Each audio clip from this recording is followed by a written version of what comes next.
আমার কাছে খবর এসেছে কল্যাণী এইমস মেন্টাল হেলথের নাম করে পরোক্ষভাবে এনআরসির নামে একটা সার্ভে করছে।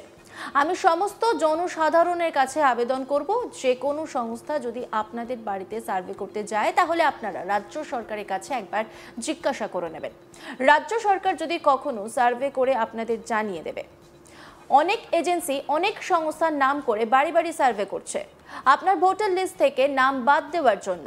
তাই সজাগ থাকুন, সতর্ক থাকুন, কাউকে কোনো ডিটেলস দেবেন না। কল্যাণী এইমসের সার্ভের নামে এনআরসির নথি তৈরি করছে বলে বিস্ফোরক অভিযোগ করলেন মমতা ব্যানার্জি।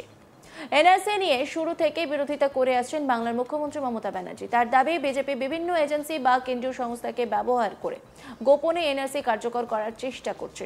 সরাসরি কল্যাণী এইমসকে নিশানা করে মুখ্যমন্ত্রী বলেন, কল্যাণী এইমস কেন্দ্রীয় সরকারের আন্ডারে, তারা ভালো কাজ করে, তাদের জায়গা জমি সব আমরাই দিয়েছি, অনেক সাহায্য করেছি, কিন্তু উদ্বোধন যখন করে তখন আমাদের জানায় না, আমাদের প্রয়োজনও নেই, আমাদের কাজ করা কর্তব্য করেছি। কিন্তু ওরা মেন্টাল হেলথের নাম করে পরোক্ষভাবে এনআরসির নামে একটা সার্ভে করছে। আমি সমস্ত জনসাধারণের কাছে আবেদন করব, যে কোনো সংস্থা যদি আপনাদের বাড়িতে সার্ভে করতে যায় তাহলে আপনারা রাজ্য সরকারের কাছে একবার জিজ্ঞাসা করে নেবেন। রাজ্য সরকার যদি কখনো সার্ভে করে আপনাদের জানিয়ে দেবে মেন্টাল হেলথ কটা থাকে। মেন্টাল হেলথের নাম করে বিভিন্ন এজেন্সির মাধ্যমে বাড়ি বাড়ি সার্ভে করছে। এইমসকে বলবো, আপনারা ভালো করে কাজ করুন, রোগীদের সুস্থ করুন। আমরা আপনাদের অনেক সাহায্য করেছি, আগামী দিনেও করব, কিন্তু দয়া করে এই খেলাটা খেলবেন না। রাজ্য সরকারের নিজস্ব মেন্টাল হেলথ ডিপার্টমেন্ট আছে, এটা রাজ্য সরকার করে, এটা আপনাদের কাজ নয়। অনেক এজেন্সি অনেক সংস্থার নাম করে বাড়ি বাড়ি সার্ভে করছে আপনার ভোটার লিস্ট থেকে নাম বাদ দেওয়ার জন্য। তাই সজাগ থাকুন, সতর্ক থাকুন, কাউকে কোনো ডিটেলস দেবেন না। মমতা ব্যানার্জি কি বলেছেন শুনব। এই প্রকল্পের মূল কল্যাণী এইমস সেন্ট্রাল গভর্নমেন্টের আন্ডারে, তারা ভালো কাজ করুক, জায়গা জমি সব আমরা দিয়েছি, অনেক সাহায্য করেছি, কিন্তু যখন উদ্বোধন করে তখন কিন্তু আমাদের জানায় না, আমাদের প্রয়োজনও নেই, কাজ করা আমাদের কর্তব্য, আমরা করে দিয়েছি, জমিটা আমরাই দিয়েছি, তাই তো।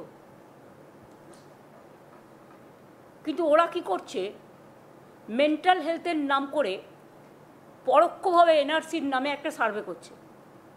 আমি সমস্ত জনসাধারণকে আবেদন করব, যে কোনো সংস্থা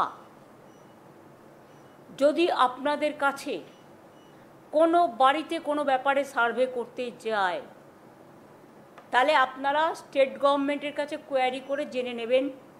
স্টেট গভর্নমেন্ট যদি কোনো সার্ভে কোনোদিনও করে আপনাদের জানিয়ে দেবে, কিন্তু স্টেট গভর্নমেন্ট এই দায়িত্বগুলো নেবে না। মেন্টাল হেলথ কটা থাকে, মেন্টাল হেলথের নাম করে বাড়ি বাড়ি সার্ভে করে একটা পার্টির হয়ে কাজ করা, ডাইরেক্ট পার্টি হয়ে করুক না, লোক নেই বলে, বিভিন্ন এজেন্সির মাধ্যমে। আর এইমসকে আমি বলবো, আপনারা ভালো করে কাজ করুন, রোগীদের সুস্থ করুন। আমরা আপনাদের অনেক সাহায্য করেছি, আগামী দিনেও করব, কিন্তু দয়া করে এই খেলাটা খেলবেন না। স্টেট গভর্নমেন্টের নিজের মেন্টাল হেলথ ডিপার্টমেন্ট আছে, এটা স্টেট গভর্নমেন্ট করে, এটা আপনার কাজ নয়। কাজে এটা কিন্তু পরোক্ষে অনেক এজেন্সি অনেক সংস্থার নাম করে গিয়ে বাড়ি বাড়ি সার্ভে করছে আপনার ভোটার লিস্ট থেকে নাম বাদ দেওয়ার জন্য। কাজেই সজাগ থাকুন, সতর্ক থাকুন, কাউকে কোনো ডিটেলস দেবেন না, একমাত্র স্টেট গভর্নমেন্টের অফিসিয়াল লোক ছাড়া।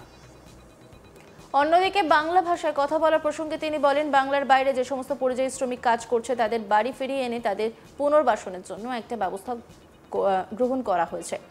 এই পরিকল্পনার নাম দেওয়া হচ্ছে শ্রমশ্রী। কি বলেছেন তিনি শুনব।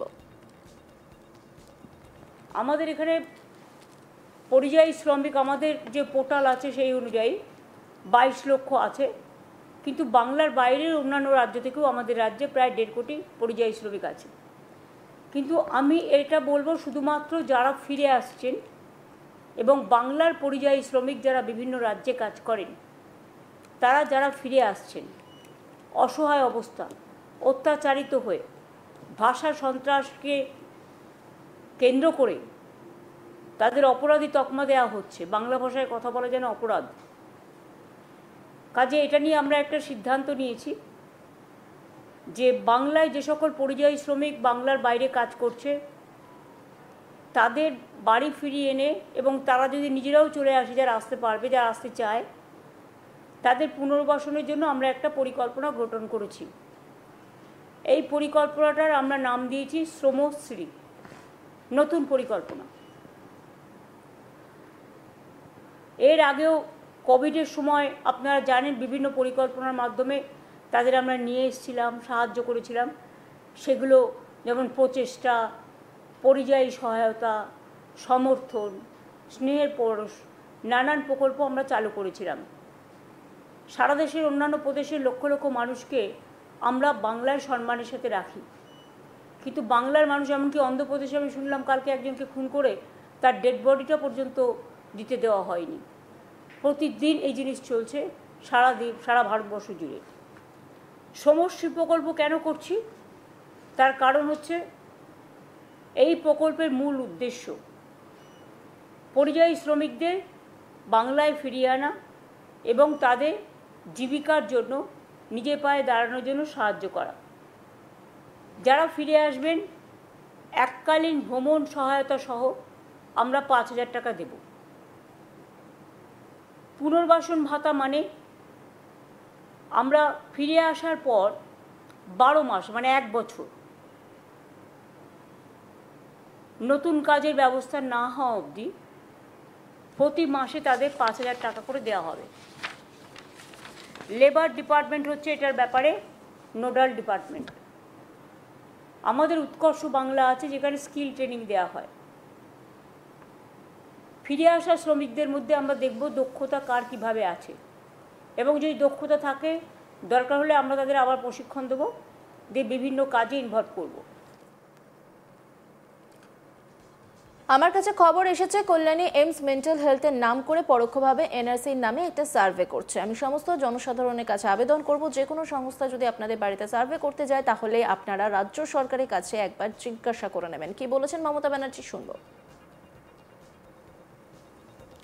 কল্যাণী এইমস সেন্ট্রাল গভর্নমেন্টের আন্ডারে, তারা ভালো কাজ করুক, জায়গা জমি সব আমরা দিয়েছি, অনেক সাহায্য করেছি, কিন্তু যখন উদ্বোধন করে তখন কিন্তু আমাদের জানায় না, আমাদের প্রয়োজনও নেই। কাজ করা আমাদের কর্তব্য, আমরা করে দিয়েছি, জমিটা আমরাই দিয়েছি, তাই তো। কিন্তু ওরা কি করছে, মেন্টাল হেলথের নাম করে পরোক্ষভাবে এনআরসির নামে একটা সার্ভে করছে। আমি সমস্ত জনসাধারণকে আবেদন করব, যে কোনো সংস্থা যদি আপনাদের কাছে কোনো বাড়িতে কোনো ব্যাপারে সার্ভে করতে যায়, তাহলে আপনারা স্টেট গভর্নমেন্টের কাছে কোয়ারি করে জেনে নেবেন। স্টেট গভর্নমেন্ট যদি কোনো সার্ভে কোনোদিনও করে আপনাদের জানিয়ে দেবে।